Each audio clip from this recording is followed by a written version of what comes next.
Dear students, कक्षा 12वीं के छात्रों के लिए जो जीव विज्ञान का त्रैमासिक परीक्षा का पेपर होने वाला है, कंप्लीट सॉल्यूशन के साथ यहाँ पर मैं प्रोवाइड कराने वाला हूँ। फ्रेंड, आपसे उम्मीद यही रहेगी, अगर आप कक्षा 12वीं के बायोलॉजी के स्टूडेंट हैं तो यहाँ पर जितने भी क्वेश्चन मैं आपको प्रोवाइड कराऊंगा सभी प्रश्नों को अच्छे से याद कर लेना, समझ लेना, रट लेना। अगर आप चाहते हो बायोलॉजी में 80% या इससे अच्छे मार्क्स लाने हैं तो यहाँ पर जितने भी क्वेश्चन बता रहा हूँ गारंटी के साथ इतने प्रश्न आपको रटने हैं, तभी आप इस वीडियो को देखना, अदरवाइज आपका देखने का कोई फायदा नहीं रहने वाला है, क्योंकि यहाँ पर मैं आपको सॉल्यूशन के साथ प्रोवाइड करा रहा हूँ। तो चलिए गाइस, चैनल को अभी तक सब्सक्राइब नहीं किया तो सब्सक्राइब कर लिए फटाफट से और बेल आइकन को दबा देना। पहला क्वेश्चन देखते हैं, परागण होते हैं। देखिए पहला क्वेश्चन रहेगा वो ऑब्जेक्टिव क्वेश्चन रहेगा, तो इसमें डायरेक्टली मैं क्वेश्चन विद आंसर के साथ आपको प्रोवाइड करा रहा हूँ।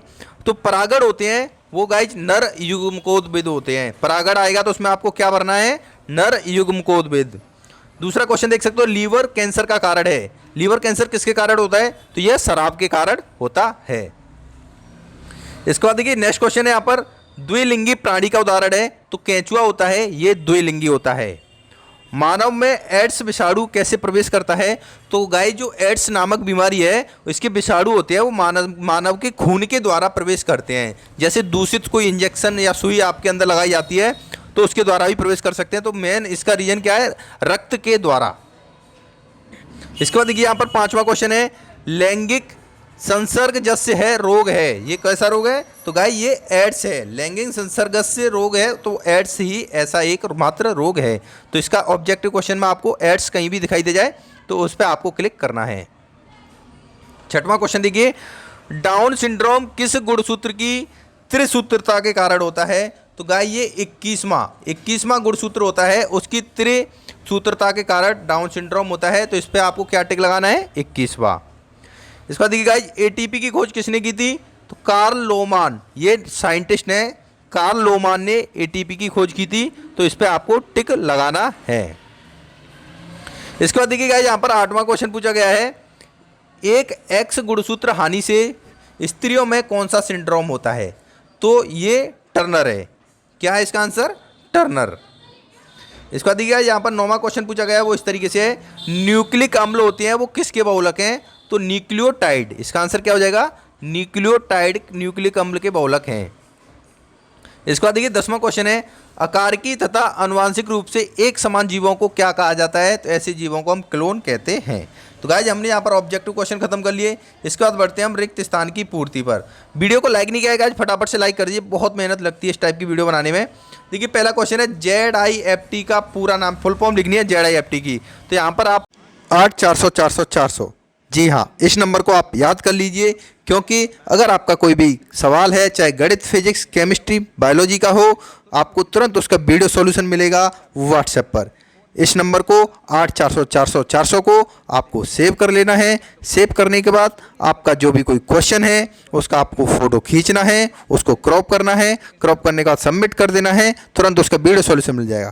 क्लास 6 से लेकर 12 तक IIT JEE mains advance CBSE board या किसी भी स्टेट बोर्ड के आप स्टूडेंट हो, 8400400 पर अपने डाउट को सॉल्व कीजिए। लिंक डिस्क्रिप्शन में चाहिए। फुल फॉर्म देख सकते हो मैंने लिख दिया है। दूसरा क्वेश्चन है, सेब कौन से फल का उदाहरण है, तो गाइस सेब होता है वो कूट फल का उदाहरण है। किसका, कूट फल का। तीसरा क्वेश्चन आप देख सकते हो यहाँ पर, मेंडल ने वंशागति के कुल कितने नियम दिए थे, तो मेंडल ने वंशागति के 3 नियम दिए थे, यहाँ पर आपको 3 लिखना है। चौथा क्वेश्चन देखिए, मानव जनसंख्या का सांख्यिकी अध्ययन क्या कहलाता है, तो वह डेमोग्राफी कहलाता है। इस रिक्त स्थान में आपको क्या लिखना है, डेमोग्राफी।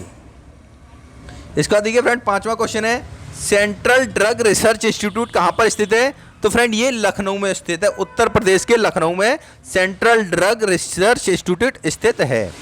6वां क्वेश्चन देखिए, बीजांड विकसित होकर क्या बनाता है, तो गाइस बीजांड है विकसित होकर के बीज बनाता है। इसमें क्या लिखना है आपको, बीज। 7वां क्वेश्चन देखिए, जीन श्रृंखलाओं में काट छाट को क्या कहते हैं, तो आनुवांशिक अभियांत्रिकी कहते हैं। इसके बाद देखिए यहाँ पर गाइस 3 क्वेश्चन और बचते हैं रिक्त स्थान के। 8वां क्वेश्चन में पूछा गया है, बिना निषेचन के फल बनने की प्रक्रिया क्या कहलाती है, तो वो असत्य फल। एड्स कौन सा संचरित रोग है, तो यह लैंगिक रूप से संचरित रोग है। एड्स के बारे में पूछा है रिक्त स्थान में, तो वहाँ पर लैंगिक रूप आएगा। 10वां है, मनुष्य के युग्मकों में गुणसूत्रों की कितनी संख्या होती है गाइस, तो 23। कितनी होती है, यहाँ पर 23 आ जाएगा। मनुष्य के युग्मकों में गुणसूत्रों की 23 संख्या होती है। तो यहाँ पर हमने अभी रिक्त स्थान की पूर्ति कवर कर ली। इसके बाद जो आएगा गाइस सही जोड़ियाँ। तो सही जोड़ियों को मैं यहाँ पर आपको नहीं बताऊंगा, उसके लिए आपको मेरे टेलीग्राम चैनल को ज्वाइन करना पड़ेगा, लिंक डिस्क्रिप्शन में मिल जाएगी। वहाँ पर सही जोड़ियों की PDF मैं डाल दूंगा, वहाँ से आप इजीली पढ़ सकते हो। इसके बाद आते हैं गाइस, नेक्स्ट क्वेश्चन है एक वाक्य वाले प्रश्न। तो एक वाक्य वाले प्रश्न किस तरीके से रहेंगे, आवासीय फल का आपको नाम लिखना है। तो यहाँ पर मैंने लिख दिया सेब। सेब कैसा फल है, आवासीय फल है। उसके बाद देखिए STP, इसकी आपको फुल फॉर्म लिखनी है। तो STP होता है, ये इसको हम बोलते हैं यौन संचरित, सॉरी STP नहीं है, ये STD है, डिजीज, यौन संचरित रोग कहलाता है STD। उसके बाद देखिए प्रारंभिक कोडोन का क्या नाम है, तो AUG, ये प्रारंभिक कोडोन का नाम है। नेक्स्ट क्वेश्चन क्या है, यूरेसिल किस नाभिकीय अम्ल में पाया जाता है। तो क्या यूरेसिल होता है वो RNA, इसको अच्छे तरीके से नोट कर लेना, यूरेसिल RNA नाभिकीय अम्ल में पाया जाता है। उसके बाद देखिए पूछा गया है परिवार नियोजन को अब किस नाम से जाना जाता है। तो गाइज परिवार नियोजन को अब हम परिवार कल्याण के नाम से जानते हैं। काफ़ी इंपॉर्टेंट क्वेश्चन है। नेक्स्ट क्वेश्चन देखिए मनुष्य में निषेचन कहाँ पे संपन्न होता है। तो ये एम्प्यूला में होता है। किस में होता है, एम्प्यूला। इस क्वेश्चन को याद कर लेना, very very most important question है। इसके बाद देखिए गाइज नेक्स्ट क्वेश्चन पूछा गया है बीज के बाहरी आवरण का नाम, तो वो स्त्री केसर होता है। इसके बाद नेक्स्ट क्वेश्चन है 9वां क्वेश्चन, यानी एंड्रोजन हार्मोन किन कोशिकाओं से स्रावित होता है। तो गाइस यह अंतराली कोशिकाओं से स्रावित होता है। किससे होता है, अंतराली कोशिकाएं। एंड 10वां क्वेश्चन है 100 प्राथमिक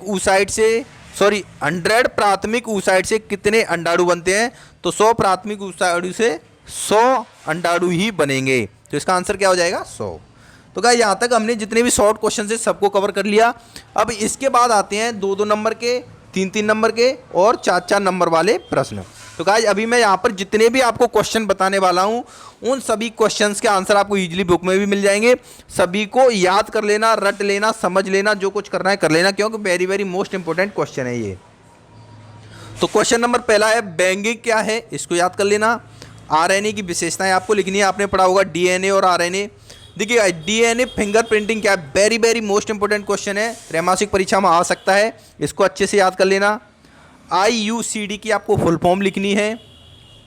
मानव में लिंग निर्धारण कैसे होता है, बहुत ही सिलेक्टिव क्वेश्चन है, इसको याद कर लेना, वेरी वेरी मोस्ट इंपॉर्टेंट है ये। तो इसके बाद देखिए एड्स का पूरा नाम लिखना है, ये भी काफ़ी इंपॉर्टेंट क्वेश्चन है। शुक्राणु का नामांकित चित्र बनाइए, हर साल ये परीक्षा में आता ही आता है, तो इसको भी 100% आपको याद करना है। और गाइस जनसंख्या विस्फोट के बारे में अच्छे से पढ़ लेना। जनसंख्या विस्फोट से 2 से 3 क्वेश्चन बनते हैं। जनसंख्या विस्फोट क्या होता है, इसके कारण बताइए, कैसे रोका जा सकता है, तो इसको याद कर लेना है। समयुग्मजीव क्या होते हैं, परकनली शिशु के बारे में बताइए, जीन क्या होते हैं, ये भी very very most important question है। देखिए जनसंख्या विस्फोट के कारण लिखिए, मैंने बोला था अभी आपको, तो जनसंख्या विस्फोट के कई क्वेश्चन आपको देखने को मिलेंगे। एंड गाइस ये जो क्वेश्चन है ये बहुत ज़्यादा सेलेक्टिव क्वेश्चन है। DNA और RNA में अंतर लिखिए, किसी भी एग्जाम को आप उठा लो ये क्वेश्चन आपको मिल ही जाएगा। तो ये सेलेक्टिव क्वेश्चन है, हर साल आने वाला क्वेश्चन है, चाहे त्रैमासिक परीक्षा हो, चाहे अर्धवार्षिक परीक्षा हो, चाहे आपकी वार्षिक परीक्षा हो। तो इस क्वेश्चन को आपको 100% तैयार करना है। इसके बाद हम बढ़ते हैं नेक्स्ट क्वेश्चन पर। देखिए यहाँ पर पूछा गया निषेचन किसे कहते हैं, परागण क्या है, कितने प्रकार का होता है, इनमें अंतर लिखिए। असंग जनन क्या है, इसकी आपको डेफिनेशन याद कर लेनी है। उसके बाद देखिएगा यहाँ पर वर्णांतता क्या है, नर युग्मक जनन क्या है, जनन क्या है, इसके प्रकार बताइए। लैंगिक जनन और अलैंगिक जनन दोनों के बारे में आपको बताना है। नेक्स्ट क्वेश्चन आप देख सकते हो रजोनिवृत्ति किसे कहते हैं, MTP क्या है, मानव निषेचन कहाँ पे होता है, त्रिसंलयन क्या है, अंड जनन क्या है, द्विसंकर क्रॉस क्या है। उसके बाद लास्ट क्वेश्चन आता है वो है आर्तव चक्र क्या है। तो गाइस ये सभी क्वेश्चन थे very very most important question जो कि हमने आपको प्रोवाइड करा दिए। इन सभी क्वेश्चंस को अच्छे से तैयार कर लेना अगर बायोलॉजी में टॉप करना चाहते हो, अच्छे नंबर लाना चाहते हो। आज की इस वीडियो में बस इतना ही। धन्यवाद दोस्तों।